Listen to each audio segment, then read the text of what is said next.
À l'aube, dans un campement à Far, aux confins de la Somalie française, au pied des montagnes d'Éthiopie.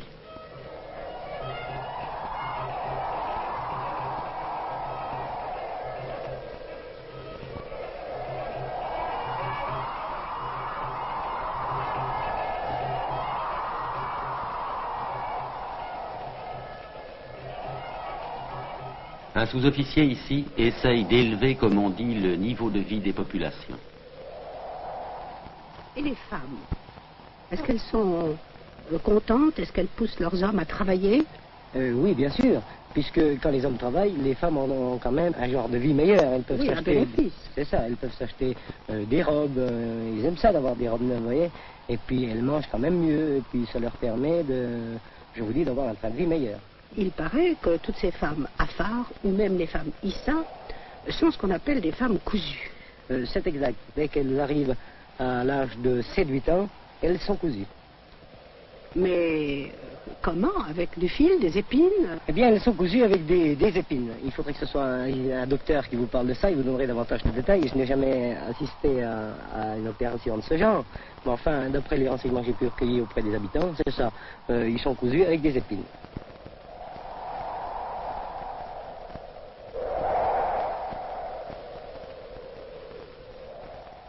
Il n'y a pas d'infection à craindre? Ça doit bien arriver de temps en temps. Jusqu'à maintenant, je ne fais aucune évacuation sanitaire de ce genre.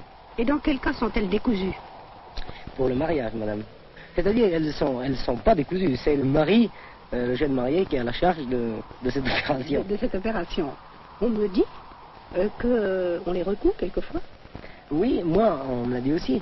On m'a dit que lorsque le mari devait s'absenter pour plusieurs mois, quelquefois, il faisait recoudre sa femme, pour être sûr de ne pas être trompé pendant son absence. Après les grossesses, on me dit également qu'elles se font recoudre. On me l'a dit aussi, ça... Vous ne l'avez pas vérifié? Je ne l'ai pas vérifié. Est-ce que vous estimez que cette coutume va persister? Eh bien, je crois qu'elle persistera encore longtemps. Il n'est pas impossible que les gens qui sont auprès des Européens, dans les centres tels que Djibouti, Tadjoura, Dikil, Alisabia, il n'est pas impossible que ça diminue. Mais pour les petits postes lointains tels que Assela, Yoboki, enfin, dans la brousse, je crois que ça restera encore longtemps. Ils sont quelques 30 000 à Far ou Danakil, pasteurs nomades. Ici, Mahomet est tout-puissant. Pour eux, la France a élevé la mosquée d'Assela. Assela, centre de ce cercle désert entre tous. Voici le fort écrasé sous le soleil. Un soleil qui fait noir la peau des Afars, lesquels ne sont pas nègres de trait. Ils viennent ici régulièrement pour participer aux distributions de vivres.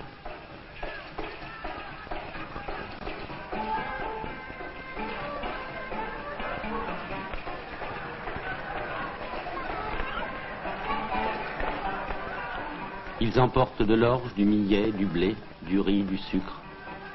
Sans ce ravitaillement, ils risqueraient de mourir de faim.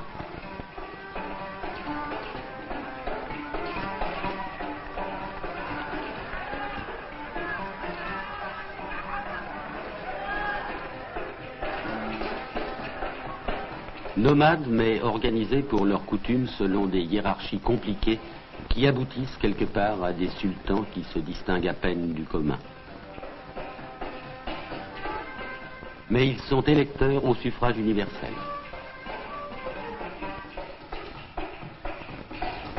Par le droit d'entrer des armes dans la salle.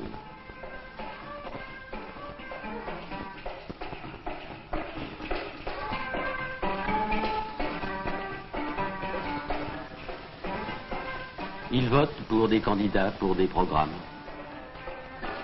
Les Somalis sont dotés d'une assemblée territoriale et d'un conseil de gouvernement.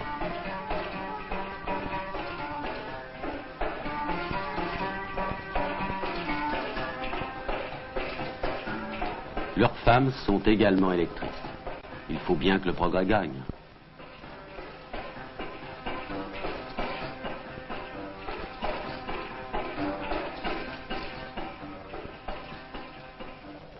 Leur problème le plus important, c'est l'eau. L'eau d'abord. Le sous-officier leur a fait construire un barrage. Il s'est transformé en maçon et met lui-même la main à la pâte. Quels sont vos rapports avec ces affaires? Eh bien, je suis d'abord chargé de diriger leurs travaux. Je veille à leur état sanitaire. Je veille à ce qu'il n'y ait pas d'histoire entre les tribus voisines. Et c'est très passionnant. Qu'est-ce qui vous passionne là-dedans? Ce qui me passionne, c'est d'abord les habitants eux-mêmes. Ils sont très gentils, très affables. Ils sont francs, honnêtes, travailleurs, accueillants. Leur vie semi-errante leur laisse beaucoup de loisirs. Quelquefois, les affaires dansent. Ou plutôt, ils se souviennent du bon vieux temps des razzias et des combats.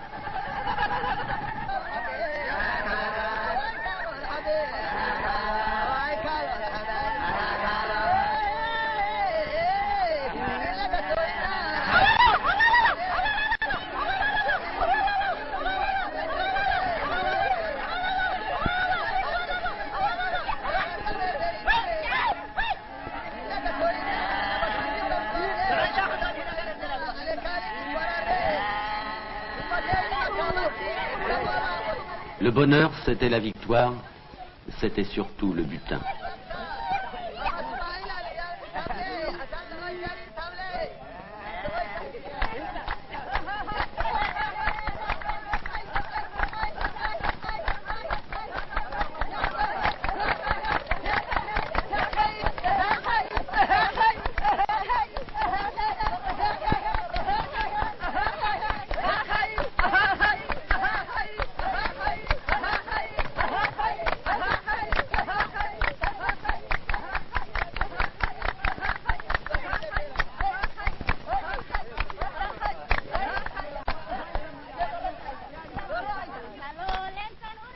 Et les femmes des vainqueurs étaient heureuses.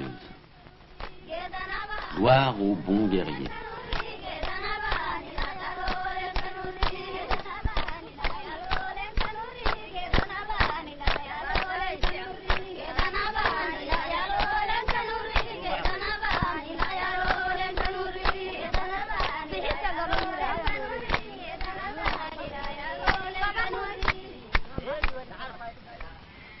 Seulement voilà, on ne se bat plus. Alors on se contente d'élever ses propres troupeaux. La tâche n'est pas facile.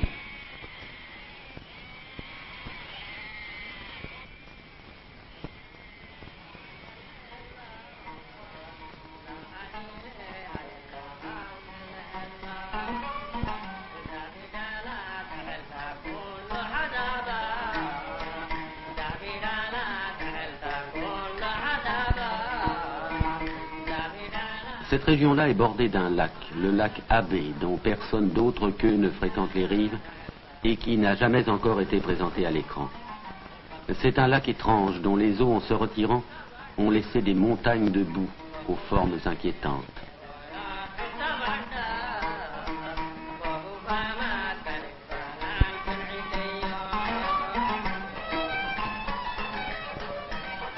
Elles sont d'origine volcanique. À l'intérieur de quelques-unes d'entre elles gargouillent des eaux bouillantes. De leurs parois fissurées s'échappent des vapeurs que l'on n'aperçoit qu'à l'aube. Le jour venu, l'impitoyable chaleur transforme toute chose et des mirages trompent les voyageurs. Des sources jaillissent parfois, presque bouillantes.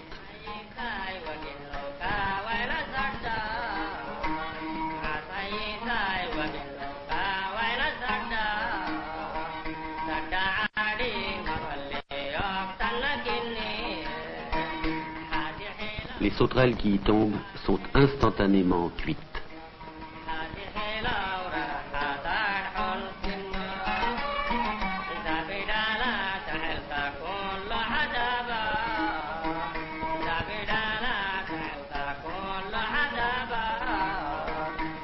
Elles s'écoulent en ruisselets et minent le sol. Il est dangereux de s'approcher du lac, car la croûte du sol n'est pas solide et cède sous les pieds.